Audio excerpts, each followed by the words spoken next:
Hi, everybody. We're back on Café California.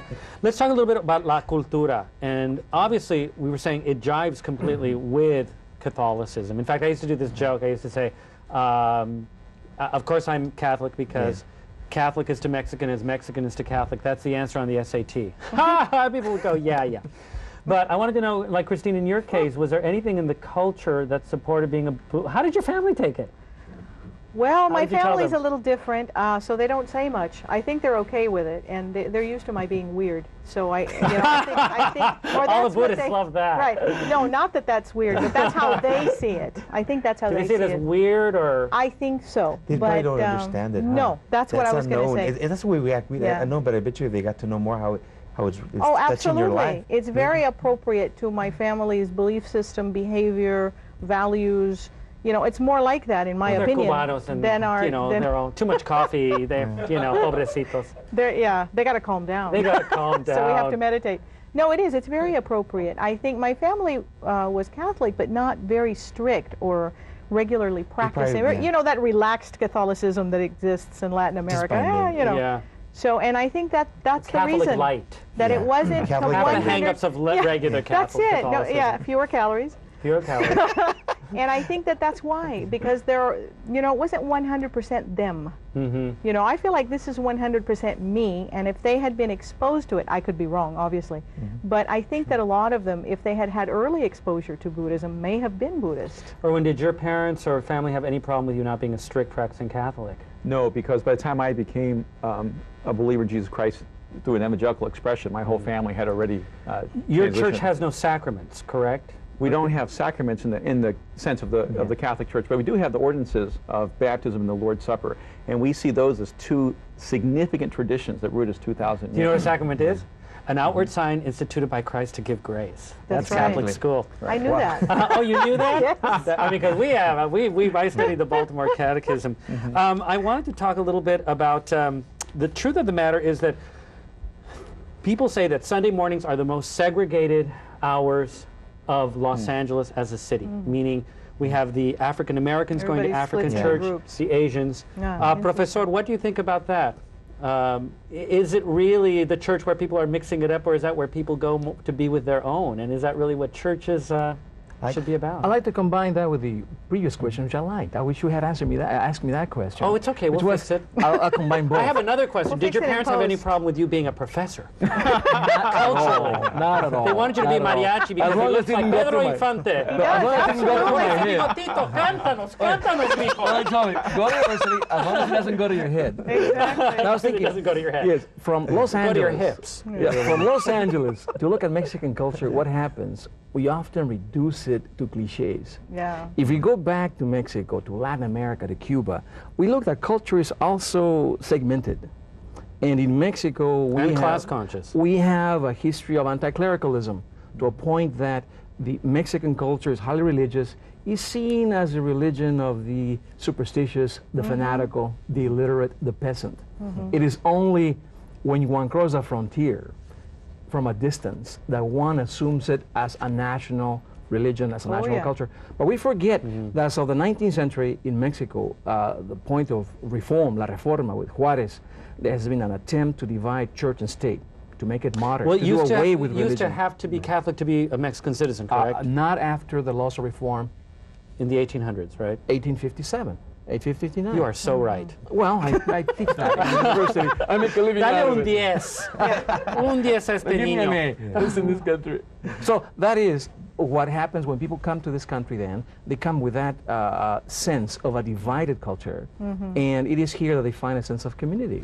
I want to say Father Juan Romero, who now is a pastor in Los Angeles, said that he remembers the days when he was forbidden to speak Spanish to the flock, to the parishioners, and today you have to you have to know Spanish. Yeah, it's changed a lot. What percentage of your masses are in Spanish? They're half and half, 50%, 50%.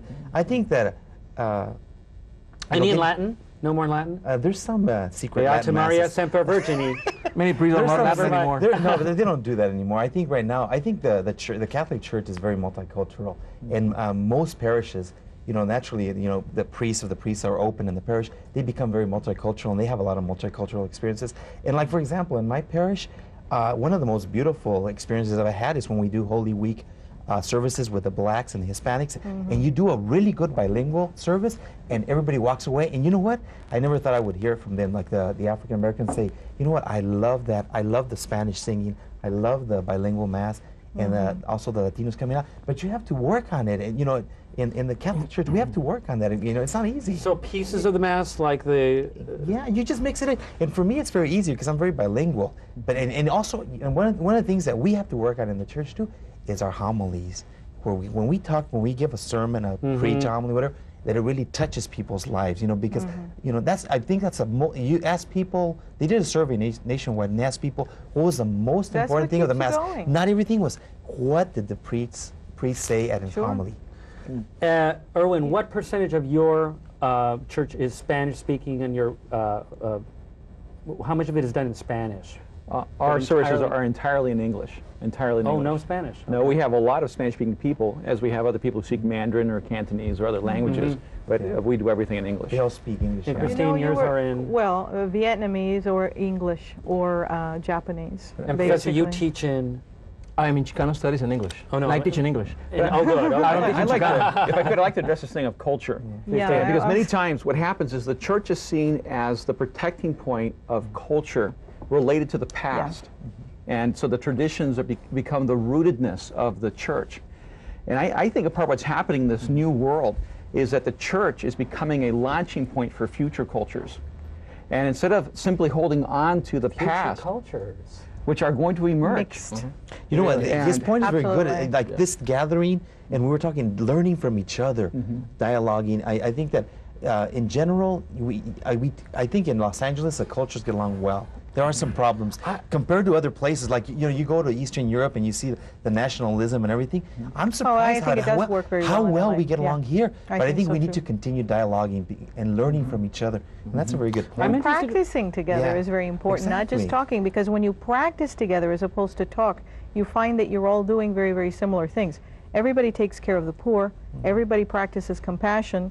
Everybody does charity. And when you do that together, it brings up what you have in common.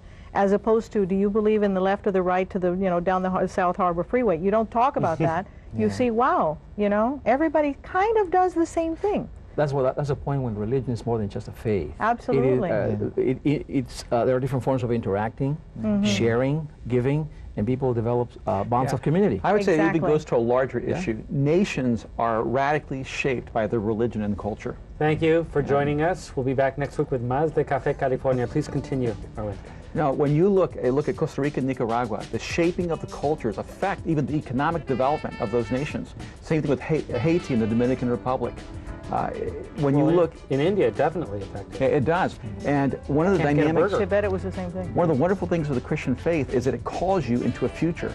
And actually, I think one of the things that must break out of even Latin culture is si Dios quiere, en mañana. It's a passive slave orientation. We've been dominated and controlled. That type of. And you were talking about subjunctive, which is always like leave room for fate, a chance. You were in the immigration experience. You were talking about in Mexico, it's anti-clerical and so forth. And I think that the immigration and the exile experience heightens the spiritual. That was kind of a, back in the old country, everybody was very reasonable.